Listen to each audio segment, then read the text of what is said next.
O que é o Foro de São Paulo? Essa é uma pergunta que vocês me fazem aqui e hoje a gente vai tentar analisar o que é, do que se trata isso. Mas antes, a gente precisa voltar um pouco na história, a gente precisa entender como os partidos, como as ideias socialistas se organizaram. Não é nenhuma novidade, ou não deveria ser para ninguém isso, o caráter internacionalista do socialismo. A frase final do Manifesto Comunista do Marx, que é um texto de 1848, diz o seguinte: proletários do mundo, univos. Ou seja, a ideia do Marx, a ideia do comunismo inicial, era a unificação de todos os trabalhadores do mundo, porque, como vocês sabem, né, a ideia do Marx é que a luta de classes é o motor da história, portanto, é uma luta entre oprimidos e opressores, e só quando os oprimidos se unificassem, pensassem coletivamente, é que conseguiriam deixar de ser oprimidos, conseguiriam derrubar os opressores, e assim alcançaríamos o fim da história, né? Quando não haveria mais governantes e todos seriam iguais, todos teriam oportunidades iguais na vida. Essa ideia de uma revolução global dos trabalhadores é essencial para o comunismo e para o socialismo marxista. E essa foi a ideia por detrás dos movimentos conhecidos como internacionais. Em 1864 foi fundada uma associação chamada Associação Internacional dos Trabalhadores, que é conhecida como a primeira internacional, que era uma reunião de socialistas, comunistas, anarquistas e sindicatos. O Marx não era o líder desse grupo, ele era um dos integrantes, ele fazia parte ali. No começo tinha um papel menor, mas aos poucos foi crescendo. Era um grupo que visava terminar com a luta de classes, né, e defender o proletariado. No seu auge chegou a ter 8 milhões de afiliados. A princípio houve uma oposição ao mutualismo, que era o socialismo do Proudhon, né, francês, mas depois que o Bakunin, que era o ideólogo, que era o filósofo anarquista, entrou nesse grupo, começou uma disputa de poder dentro da Internacional entre o Marx e o Bakunin. Para o Marx, a implementação do comunismo deveria ser gradual e pelas vias parlamentares, então seria algo a longo prazo. Já o Bakunin pensava que a revolução comunista deveria ocorrer de maneira internacional e súbita. Se você fizesse gradualmente isso, jamais seria implementado o comunismo e haveria uma ditadura, haveria uma outra espécie de ditadura socialista. Essa divergência entre o Bakunin e o Marx, entre os anarquistas e os comunistas, foi o que levou à fragmentação dessa internacional em 1872. Então havia dois grupos, havia o grupo dos marxistas e dos anarquistas, que disputavam espaço no imaginário das pessoas, e em 1877 essa primeira internacional acabou. Posteriormente, em 1889 foi fundada a segunda internacional. O Marx já havia morrido, então ele era representado por Engels e pela filha dele, a Eleanor Marx. Desta vez, os anarquistas foram proibidos de participar, mas mesmo assim eles estavam presentes lá e continuavam participando dos debates. Assim como na Primeira Internacional, havia uma grande divisão entre os anarquistas e os comunistas, e ela foi caracterizada por esse debate, por essa divisão entre os libertários, os anarquistas, que queriam implementação direta do comunismo, e os marxistas, né, que eles chamavam da via autoritária. O Lenin se uniu à Segunda Internacional em 1905 e o Trotsky logo em seguida. Essa Segunda Internacional foi dissolvida em 1916, porque houve divergências entre os membros sobre como eles deveriam proceder em relação à Primeira Guerra Mundial. A posição oficial da Internacional é que os partidos de esquerda não deveriam interferir na guerra, não deveriam participar da guerra, mas os participantes começaram a se fragmentar também e muitos passaram a apoiar seus países na guerra. Essa foi a primeira frustração dos movimentos de esquerda comunistas, porque a ideia deles é que os trabalhadores do mundo inteiro, juntos, unidos, enfrentariam a burguesia, mas nesse caso o que se viu foram os trabalhadores lutando por seus países nas frentes de batalha, no campo de batalha. Então o que se viu foi trabalhadores alemães morrendo por seu país contra trabalhadores franceses, e pelo mundo inteiro isso aconteceu. Então o sonho de uma esquerda unificada, de trabalhadores unidos no mundo inteiro, foi por água abaixo nesse momento. Em 1917 ocorre a Revolução Russa, que é o que leva o país a sair da Primeira Guerra Mundial, né, a retirar suas tropas do campo de batalha. Em 1919 o Lenin funda a Terceira Internacional, que seria a Internacional Comunista, chamada também de Comintern.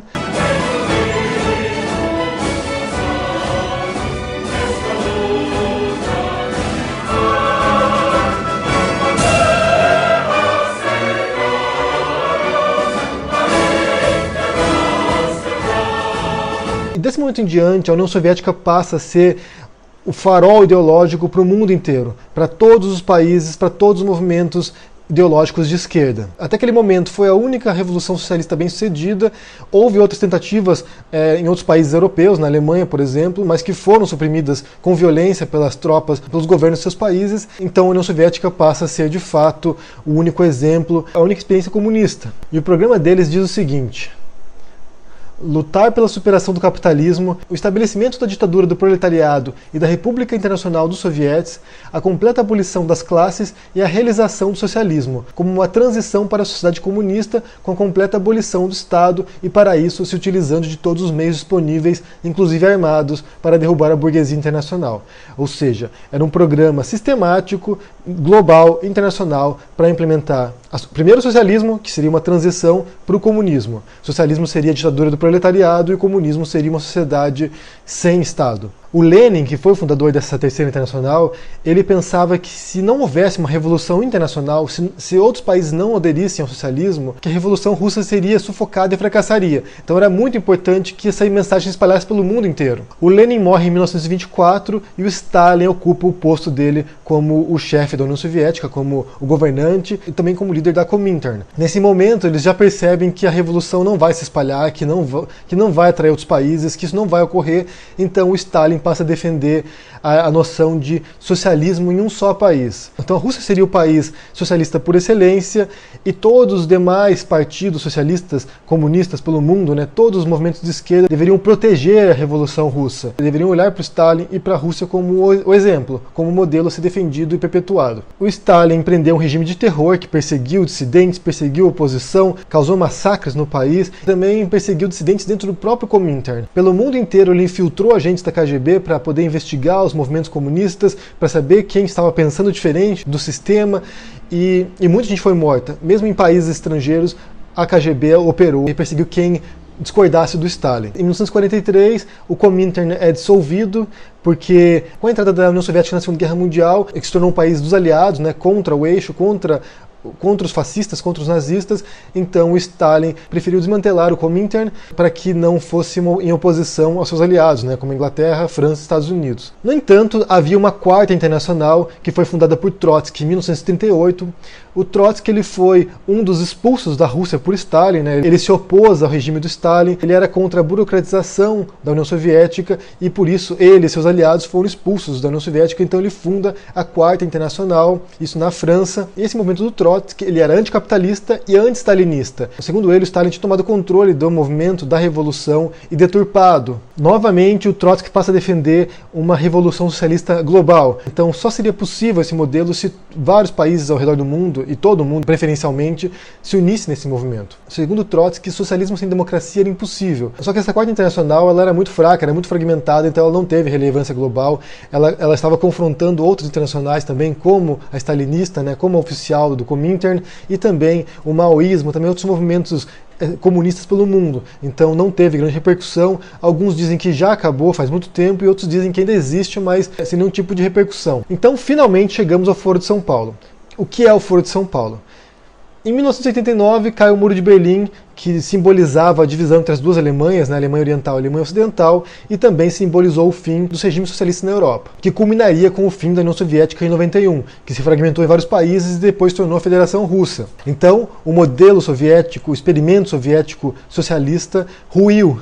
E na América Latina, que tinha vários partidos e vários movimentos de esquerda que eram alinhados com a União Soviética, também com o regime castrista em Cuba, eles se organizam para tentar descobrir quais rumos seguir agora, O farol ideológico, como eu disse, que era a União Soviética, ruiu, a experiência fracassou, foi um fracasso retumbante, então como é que esses partidos agora vão se realinhar e vão pensar agora o socialismo para o século XXI. Então, Fidel Castro e Lula e vários outros representantes de vários partidos de esquerda, partidos comunistas, socialistas, partidos sociais-democratas, partidos ambientalistas, movimentos sindicais, sociais, se reuniram em São Paulo em 1990 para poder debater isso. Era um fórum de discussões, era pensar alternativas, pensar soluções para a América Latina. Para mim é muito evidente que Fidel Castro quisesse isso nesse momento, porque o grande suporte financeiro e político de Cuba era a União Soviética, era o que mandava dinheiro para Cuba, e comprava também os produtos cubanos. Então, quando a União Soviética cai, Cuba entra numa tremenda crise econômica. É evidente que o Fidel Castro vai querer se alinhar também com os governos, com os representantes desses países da América Latina. Fazia muito mais sentido operar regionalmente. A meta do Foro de São Paulo era confrontar a política imperialista norte-americana e também o modelo neoliberal que estava vigente na América Latina. Eles vinham no vácuo do fim do regime soviético. Só que aos poucos os participantes desse fórum foram ganhando influência, foram ganhando poder político. O PT se elege no Brasil, o Hugo Chávez se elege na Venezuela, o Evo Morales se elege na Bolívia. Então você começa a ver participantes desse movimento conquistando espaço no governo de países latino-americanos, e o Foro se torna uma entidade visível, né, para se tornar um grande perigo para a direita da América Latina, um grande fantasma, né, um grande terror. E várias críticas se levantaram contra o Foro. Uma delas é a falta de transparência deles, né, de onde vem o dinheiro para financiar o Foro, reuniões anuais ou bianuais. Quem financia isso ideologicamente, financia isso monetariamente, e também quais são os seus programas, né? E outra crítica também é que a filiação de movimentos criminosos guerrilheiros, né, como as Farc. Ao longo das discussões, eles defenderam certos movimentos guerrilheiros, defenderam ditaduras, defenderam a Coreia do Norte, defenderam o regime autoritário do Fidel Castro e do Hugo Chávez. Há vários momentos nos quais eles defendem, por questões ideológicas ou por questões de geopolítica, defenderam regimes opressivos, autoritários, que violam direitos humanos, defenderam o Assad. Você vê um grande compromisso para alguns partidos em termos ideológicos para poder se manter alinhado com as propostas gerais do Fórum. No entanto, como eu já disse no outro vídeo aqui, eu não vejo que a ascensão da esquerda, a ascensão de partidos de esquerda na América Latina tem a ver com o Fórum especificamente. É claro que eles puderam se unificar, puderam ter um conteúdo comum, uma proposta comum de integração econômica na América Latina, mas o que eu vejo é que a ascensão do PT no Brasil, por exemplo, tem mais a ver com esse movimento pendular da história, né, de movimentos. Você tem um movimento de direita muito forte, os fracassos desse movimento de direita começam a levar para a esquerda, depois a esquerda assume o poder, e o fracasso desses movimentos também, o fracasso desses governos começa a levar de novo o pêndulo para a direita. Então é muito fácil a oposição. Quando você está na oposição é muito fácil criticar, você pode apontar os defeitos, você pode apontar as falhas, mas quando você é a situação, quando você está no governo e as coisas começam a ir mal e começam a dar errado, então quem é a oposição naquele momento começa a apontar suas falhas também. Então é como funciona o sistema, né? Eu vou até pôr aqui para vocês verem, só para vocês terem uma noção de como funciona esse movimento aqui.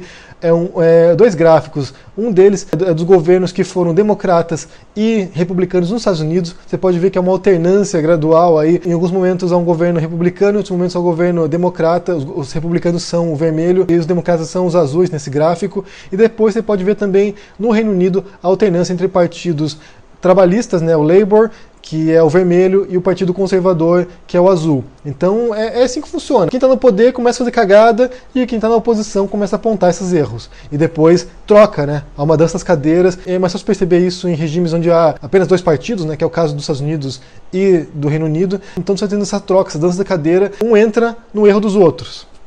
E no Brasil eu vejo que o PT assumiu por causa dos erros do Fernando Henrique, do Sarney, do Collor. Então é um partido que foi crescendo graças à satisfação com o establishment. E eu percebo que agora o crescimento do Bolsonaro também tem a ver com a insatisfação do establishment do PT.